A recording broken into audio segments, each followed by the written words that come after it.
decision making flow dari customer kita ya. Biar kita tahu proses sales dalam otak mereka itu seperti apa dan kita pahami flow-nya secara dalam. Ini kenapa? Kalau kalian belanja ya di world class restaurant chain, kita ngomong seperti McDonald's, itu prosesnya seamless banget karena mereka ngerti customer decision flow. Gue sebenarnya kesel banget ya sama sales trainer yang bahkan diundang ke misalnya ke perusahaan gitu. Kalian mungkin pernah ya di training sales dan nggak pernah diajarin decision flow dari customer. Mereka nggak pernah pahamin fundamental kenapa orang tuh beli suatu barang, kenapa psikologinya orang beli suatu barang tuh gimana. Mereka ngajarinnya mirroring yang kayak gue selalu bilang, ngajarinnya eye contact lah, bullshit lainnya yang nggak penting menurut gue. Di sini kita akan belajar fundamental cara berpikir manusia ya, decision flow kita. Semua kita kalau mau beli barang tuh seperti apa. Kalian pahamin ini, kalian master ini, kalian akan tahu caranya jualan dengan baik seperti apa. Step 1 ya, ini masuk ke dalam building rapport sebenarnya. Gimana caranya kita mengidentifikasi kebutuhan dari customer. Nah, kita harus bagi dua dulu nih ya. Kebutuhan dari customer kita harus bagi dua menjadi identifikasinya eksternal ataupun internal. Maksudnya apa? Internal. Misalnya, gue haus nih, gue mau minum, itu internal. Gue lapar nih, gue mau makan ke McD, itu internal. Eksternal seperti ini. Kita lagi jalan nih, lagi arisan misalnya sama cewek-cewek, terus ada cewek yang bilang, wih tas dia bagus banget ya, gue pengen beli tas LV kayak dia. Itu eksternal. Terus ada teman datang ke apartemen, wih gila apartemen lu keren banget bro, gue jadi pengen beli, itu eksternal. Atau kalian lagi searching, ketemu iklan nih, kayaknya mobil ini bagus nih, itu eksternal. Jadi tahu dulu nih, kebutuhan dan keinginan customer itu dari internal ataupun eksternal, itu yang pertama, kita identifikasi dulu. Setelah kalian tahu kebutuhan dari customer kalian, oke misalnya customernya dia ngeliat rumah nih, karena dia kebutuhannya adalah, dia bakal dimarahin nih sama calon mertuanya secara eksternal gitu kan. Dia bakal dimarahin sama calon mertuanya kalau nggak punya rumah pas nikahin anaknya. Jadi dia harus beli rumah. Nah itu faktor eksternal untuk kebutuhan dia. Oke, setelah step pertama yaitu identifikasi, itu eksternal karena calon mertua. Kita lihat ya, kita melakukan yang namanya research. Nah research ini penting banget ya. Research ini luar biasa penting. Anggaplah kalian harus posisiin ya. Kenapa gue akan tekanin terus decision making flow ini? Karena kalian harus posisiin diri kalian di posisi customernya. Oke, gue ini dipaksa sama mertua untuk beli rumah. Walaupun gue gak mau, gue harus beli. Nextnya gue akan cari di mana? Apakah gue akan scrolling TikTok untuk cari rumah? Kemungkinan besar enggak. Apakah gue akan nongkrong di Instagram? Mungkin kalau dia konglo yang dia mau bangun rumah pakai misalnya arsitek terkenal ya mungkin nongkrongnya di Instagram. Tapi most likely yang kalian akan lakukan adalah misalnya nih, oke, gue karena mau dekat mertua, misalnya gue mau tinggal misalnya di BSD nih ya, atau Gading Serpong gitu. Kalian akan cari di Google, jual rumah Gading Serpong. Ya, itu akan kebiasaan customernya. Jadi decision flow-nya dari pertama identifikasi eksternal, lalu research, dia carinya di mana. Oke, kalau dia beli rumah, dia akan search di Google. Google tuh akan keluarin apa? Akan keluarin rumah 1, 2, 3. Akan keluarin OLX, ya kan? Akan keluarin rumah dijual.com. Kalau sewa, dia akan misalnya sewa apartemen.net. Akan cari jendela 360. Ini pertanyaan gue buat kalian misalnya yang agen properti, mau agen asuransi atau apapun. Kalian harus tahu nih, flow customer kalian tuh untuk mau tahu tentang produk kalian seperti apa. Dan kalau kalian nggak masukin iklan kalian di sana, gimana caranya kalian di-discover? Ini yang selalu diajarin. Untuk build prospect, ya kan, kita harus ngelis ya. Kita ambil kertas, kita tulis 100 orang yang kita kenal. Itu cara paling nggak bener untuk bikin sales. Kenapa? Karena sales paling gampang ya. Sales yang paling gampang yang gue lakukan di hidup gue adalah sales yang inbound. Orang yang cari kita duluan, itu gampang closing. Karena udah tahu maunya apa. Ini masuk ke perbedaan antara sales pemula dan sales expert. Sales expert yang gue tahu itu nggak ada satupun yang listing. Kemarin kenal tetangga gue ini ya. Pembantunya ini, nama pembantunya ini, anak pembantunya lu list aja sekalian tuh dalam list 200 lu. Itu nggak akan ada yang closing begitu, paling 1 dari 100. Caranya adalah, lu tahu decision flow-nya. Lu masuk ke dalam website-nya. Lu listing, kalau bisa lu bayar listingannya di situ. Gitu. Lu bayar biar jadi muncul paling atas. Listingin semuanya, masukin di OLX. Listingin semuanya, masukin di rumah 1, 2, 3. Kalau bisa semuanya lu masukin. Kenapa? Karena orang-orang yang jualan properti sekarang pada males udah lakuin hal itu. Dengan ads simple itu, lu bisa dapat keuntungan lebih besar dibanding orang yang lain. Kalian harus bisa posisi diri kalian di posisi customer. Nongkrongnya di mana, sukanya apa, tipikalnya bagaimana. Harus tahu secara jelas, research. Nah kita lihat ya flow-nya. Pertama identifikasi, lalu yang kedua adalah riset. Yang ketiga akan muncul di flow namanya opsi. Maksudnya opsi apa? Oke, gue disuruh mertua gue untuk beli rumah. Oke, gue akan cari di Google rumahnya. Tapi gue nggak tahu rumah di mana. Dia akan kepilih sama banyak opsi. Apakah gue akan mau beli rumah di BSD? Apakah gue akan mau beli di Alam Sutra? Yang lebih dekat ke PIK dan teman-temannya? Apakah gue mau lebih di tengah? Gue mau di Gading Serpong, makanannya lebih banyak sampai malam.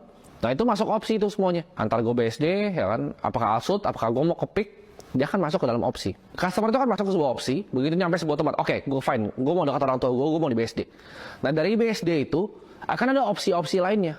Contohnya, oke nih, misalnya dia bilang, oke, gue mau di BSD, ya. Ada opsi kan, rumah atau apartemen. Misalnya dia mau apartemen. Nah dalam apartemennya itu opsinya ada banyak. Mau yang low end apa yang high end. Misalnya dia, oke, gue mau low end, gue mau cari studio. Ini apartemen pertama gue baru mau pindah gitu keluar. Nah, opsi dari yang studio itu ada apa aja? Ada Sky House, ada Be Residence, ada Casa de Parco, lu mau yang mana? Itu ada opsinya. Lu harus perhatiin kalau jadi customer tuh kayak gimana kira-kira thought prosesnya untuk dia memilih sebuah properti. Gue bahkan kasih tahu kalian, di dalam apartemennya, misalnya nih ya, misalnya di Sky House nih ya, ngomong-ngomong Sky House Studio full furnished ya. Ini kita pakai market yang gue pernah jualin beneran, market sewa. Di market sewa itu ya, itu opsinya kan ada banyak, dan mostly orang lihatnya di jendela 360. Nah kita lihat misalnya di market sewa itu kan lumayan luas ya. Kalau zaman dulu mungkin yang ramai sewa tuh sewa apartemen.net. Kalau sekarang mungkin lebih laku di jendela 360. Waktu itu jendela 360 kayaknya baru launching pas gue jadi agen properti. Lebih banyak di sewa apartemen.net. Nah kalau misalnya kalian ngerti nih opsi-opsi yang ada, misalnya kalian listingan kalian cuma pegang 3 kunci gitu. Nah, ini di sini gue mau kasih tahu kalian ya, fungsinya untuk ngerti opsi ini. Kenapa kalian harus ngerti? Jadi nggak mentok cuma diidentifikasi dan riset. Harus ngerti opsinya.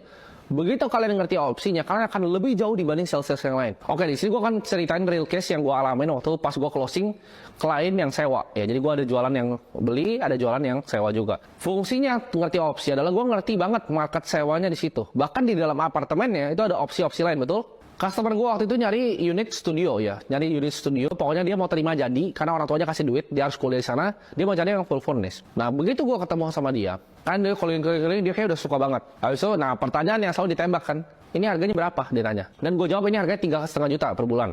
Full furnished seperti ini 3,5 juta sebulan, biaya sewanya. Kalian mau tahu apa yang terjadi? Begitu dia, kan gue tahu nih di season flow manusia, bahwa manusia akan mentok, dia akan ke opsi. Begitu gue ngomong harga, dia akan mau membandingkan. Karena manusia itu butuh opsi. Yang dia akan lakukan adalah, kalian mungkin ketawa nih, agen-agen properti, dia keluarin handphone. Gue langsung tembak, dia bahkan belum nyalain tuh, belum masukin password di iPhone waktu itu. Gue langsung bilang, Kak, sorry nih kak, tapi ini kalau unit full furnished, sebelum kakak cari di sewa apartemen.net, ya, unit full furnished seperti ini, itu cuma ada yang di sini, 3,5 juta. Kakak cari yang sama, bahkan furnishnya itu lebih berantakan, itu 3,9 juta kak. Ini kuncinya saya pegang listingnya. Kalau kakak yang mau lihat silahkan. Tapi ini yang terbaik yang saya bisa kasih ke kakak. Karena ownernya itu nggak mau pusing, dia cuma mau nutup biar bisa bayar IPL-nya aja. Dia nggak mau keluar duit lagi di apartemen yang ini. Jadi dia bukanya 3,5 juta, harganya under market kak. Apa yang terjadi? Apakah dia jadi buka handphonenya? Nggak jadi. Kan dia tahu, gue udah tahu semuanya gitu di apartemen itu. Expertise mungkin waktu dia cari waktu itu ada yang lebih murah ya. Cuma itu adalah karena gue tahu decision dia adalah dia mau hantam ke opsi nih. Gue patahin langsung di situ. Ya. Jadi ibarat gue bilang tadi sales flow, kalian tahu nih kapan, kan gue bilang customer dari ketemu sampai closing nih. Setiap dia mau tadi nih, dia mau nyari opsi ini mau ke atas nih atau mau ke bawah nih. Setiap dia mau cari opsi ke atas, patahin dulu, tarik balik nih, kontrol lagi. Sales flow-nya dikontrol lagi. Begitu gue bilang begitu, udah nggak jadi dia. Akhirnya dia ribet, ya udah closing. Deal. Dia tinggal tanya extra maintenance berapa, biasa internet berapa, air dan lain-lain itu seperti apa. Lalu closing. Ini lu mau jualan properti ya, yang harga lebih tinggi, lu mau jualan rice cooker 600.000, sama. Lu jualan rice cooker, mereka karena zaman sekarang mereka ngambil handphone, mereka cek di mana di Tokopedia, di Shopee, harga yang sama berapa lebih murah atau enggak. Jangan sampai di hal itu, jangan masuk ke opsi, patahin aja dulu opsinya di situ. Lu langsung bilang, di kita itu bisa garansi kak, kalau dari marketplace belum tahu kak bisa rusak atau enggak. Nah, kalian bisa kayak gitu. Kalian terapin ilmu jalanan yang gue kasih nih, ngerti decision flow, building rapport yang baik, ngerti customer journey seperti apa, ngerti psikologi dari penjualan itu seperti apa. Ditambah lagi kalian ngerti nih decision proses seperti apa. Gue yakin kalian jadi sales yang lebih baik. Dari framework opsi ini, tujuan kita adalah mengeliminasi opsi-opsi yang lain. Gitu.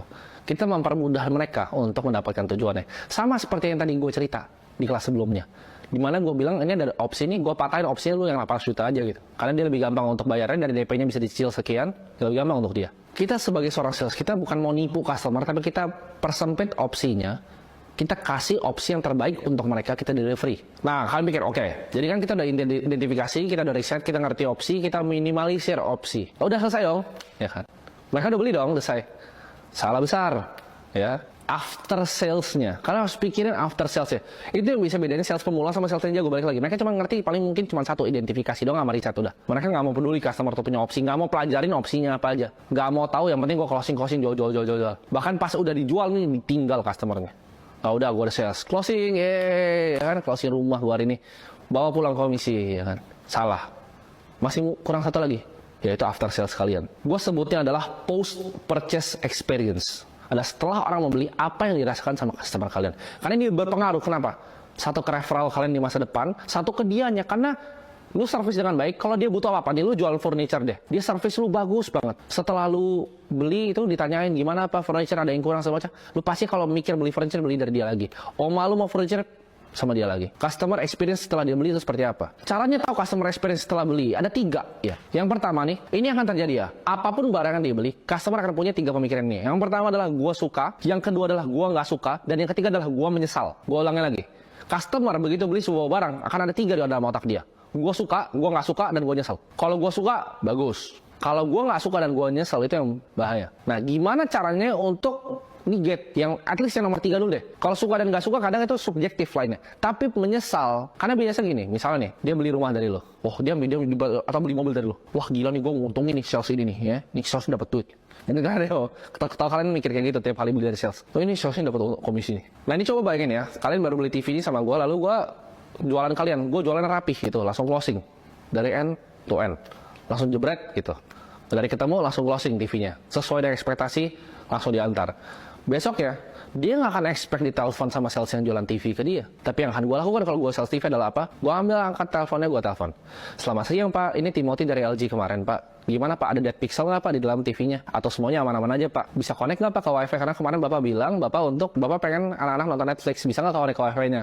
Kalau nggak bisa nanti kita kirim orang Pak ke sana Pak. Atau Bapak bisa pasang nggak Pak? Bracketnya itu karena belakangnya agak berat ya Pak pasangnya. Kalau nggak bisa nanti kita juga kirim tim ke sana untuk bantu pasang. Menurut lo, itu nomor 3 itu mungkin terjadi nggak penyesalan? Nggak mungkin. Dia akan bilang, untung gue beli sama dia, nggak apa-apa lah, dia gue kasih cuan lah bahkan. Lu mau jualan barang ya, harganya lebih tinggi, tapi lu after sales lu gituin. Itu psikologinya kena. Dimana dia akan mikir, nggak apa-apa lah, dia dapat komisi. Next time bahkan kalau gue beli TV nih, oma gue mau TV, mama gue mau TV, teman gue mau TV, gue kasih ke dia dah. Karena gila gue di service bagus banget. Jangan kalian misalnya jadi agen asuransi nih, baru closing asuransi, di telepon mau klaimnya sakit ya, lu repot, lu jalan-jalan loh. Lu jualan jasa. Jadi itu yang kadang dilupain. At least nomor 2 nggak suka sama penyesalan itu bisa hilang kalau kalian kasih after sales yang baik. Misalnya kalian habis jual rumah nih, kalian tanya, gimana Pak rumahnya Pak? Apakah cocok Pak? Sesuai nggak Pak? Istrinya seneng nggak Pak dengan kemarin? Apakah Bapak butuh furniture? Kalau furniture saya ada teman saya nih Pak, jualan furniture juga, Bapak bisa dapat furniture yang lebih bagus Pak. Atau mungkin Bapak ada keluhan lainnya bisa langsung kontak saya aja ya Pak. Semoga Bapak happy Pak sama keluarga sama rumahnya. Hal seperti itu yang jarang dilakukan sama sales zaman sekarang. Ya, after sales. Karena yang compounding itu bukan cuma uang, tapi hal baik yang kalian keluarkan, yaitu goodwill. Karena tujuan kita, selalu ingat, ini pekerjaan yang etis. Sales itu bukanlah menipu orang. Sales itu bantu mereka mencapai tujuannya. Oke, di sini gue akan simpulin ya. Jadi pertama, tahu dulu kebutuhannya. Kebutuhan itu dari faktor internal atau dari faktor eksternal. Yang kedua, mereka cari informasi tentang produk kalian di mana, research. Yang ketiga, opsi mereka itu ada apa aja. Yang keempat, gimana caranya kita bisa eliminasi opsi-opsi lainnya. Yang kelima, itu after sales customer experience. Telepon mereka, jangan sampai mereka menyesal. Gak suka masih ya, itu gak bisa dikontrol. Tapi kalau menyesal, itu kalian yang kontrol. Kalian ngerti ini, kalian master ini, rapi ini, kalian akan jadi sales yang luar biasa. Gue akan kasih PR, kalian ini sekolahannya, gue bakal kasih PR kalian. Kalian ambil kertas sekarang, ambil buku sekarang, kalian catat. Ya, 1, 2, 3, 4, 5, sesuai dengan industri kalian ya. Dari pertama sales flow-nya kira-kira seperti apa? Bikin banyak ya. Jadi satu nih, misalnya dia mau beli rumah karena eksternal kali ini, satu mau beli rumah karena internal kali ini, opsinya buat di BSC di sini, Alfutra di sini, SCBD di sini. Lu bikin kalau bisa sebanyak-banyaknya. Itu yang gue lakukan dulu. Itu gue punya flow-nya tuh lengkap. Jadi di otak gue tuh di luar kepala. Orang suka di sini, gue akan hantam di sini. Orang suka di sini, gue hantam di sini. Gue bantah di sini, objection-nya. Dia mau opsi yang ini, gue bilang opsinya gue kerucutin ke sebelah sini. Bikin kayak gitu di industri kalian. Di asuransi, cari. Orang cari asuransi itu dari mana? Apakah tiba-tiba dia scrolling, yes gue mau asuransi? Atau dia biasanya cari nih dari influencer finansial ya tentang asuransi? Apakah bahkan kalian yang harus bikin kontennya sendiri untuk dapat inbound salesnya? Pikir gimana caranya ya. Customer journey seperti apa? Orang nggak tiba-tiba akan mau asuransi. Cara targetingnya gimana? Targetingnya rapinya dari mana? Buat kalian bahkan yang punya tim sales, gue yakin ada beberapa pengusaha yang ikut ini. Buat kalian yang punya tim sales, kalian mau level up tim salesnya. Lu tulis nih 1, 2, 3, 4, 5 di season flow ini, kasih ke mereka, suruh mereka isi, dan lu lihat sales meroket.